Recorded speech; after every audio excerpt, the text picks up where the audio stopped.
Now, your forecast first, sponsored by Matex Heating, Cooling, and Plumbing.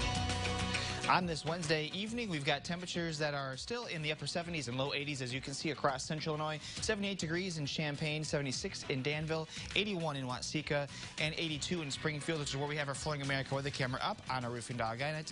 We have technically, once again, clear skies out there, but like the past few days have been, we have that smoke in the upper atmosphere, kind of giving us that filtered sunshine.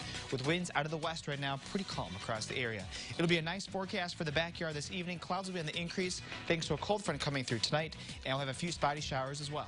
WCIA 3 News starts right now. Now on WCIA 3 News. Fall football is a go after all. Why the Big Ten reversed course on their decision.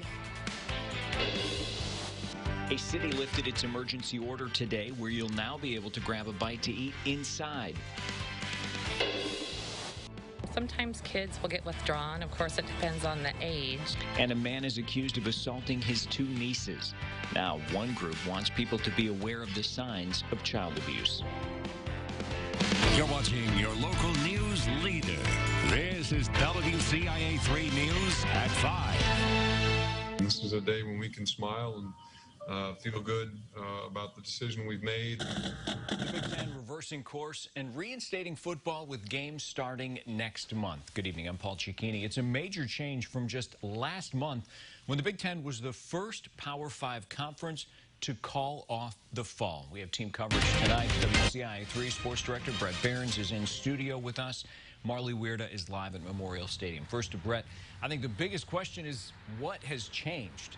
Well, the Big Ten says updated testing protocols and standards are the biggest reason why the conference presidents and chancellors decided to move forward. They are the ones that make that decision. After an 11-3 vote not to play on August 11th, all 14 leaders came together and agreed unanimously to play. Games will start October 23rd and 24th. It's an 8-game regular season schedule plus 1. So Illinois will face 6 divisional games, 2 crossover with East teams. And then week 9 is championship Saturday. Traditionally, only 2 teams playing, but this year every team is going to play on that Saturday based on a corresponding seed from the other division. So 2 will face 2, 3 and 3, and so on. Despite saying the decision to postpone to the spring wouldn't be revisited, Big Ten Commissioner Kevin Warren called a special day in the league's history today. The only focus and goal that we've had over the last 40 days was to safely allow our student athletes to return to competition so they can fulfill their dreams of being able to compete at the highest possible level from an athletic standpoint. Now, there are so many intricacies to this, Paul, and it's a lot of detail, but it all centers on testing, essentially. And those presidents and chancellors, they voted no before. They said now they feel it is safe, and a lot of that is on those daily testing. Marley has more on that. All right, Brett, thanks. So on August 20th, Big Ten Commissioner Kevin Warren said the decision to postpone the season to the spring was final, and he wasn't going to reconsider. But we now go to WCIA 3's Marley Weirda, who's live at Memorial Stadium. So, Marley, why was that decision reversed?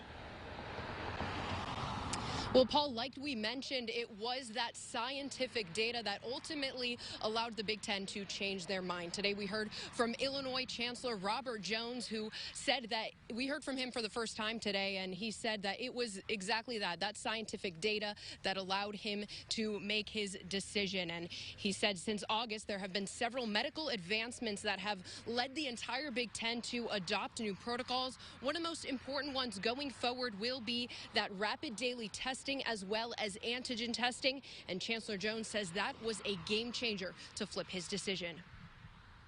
So very, very proud to be part of the decision-making process that once again will allow us to compete and allow our young men to be on the field of practice and competition, and to make sure that both of those environments are COVID-free. It's an absolute requirement for us. And we think what we have embarked upon now with the antigen testing really gives us the best chance. Now, the Big Ten has been met with a lot of criticism these past few weeks. There have been players and parents protesting, players begging to play, even a lawsuit. But in the end, it really just came down to the science. And we'll hear more from head coach Lovie Smith as well as athletic director Josh Whitman, and we'll get their reaction on getting Big Ten football back. But for now, Paul, we'll send it back to you. All right, Marley, we'll look forward to those updates a little bit later. Thanks. for that report for now.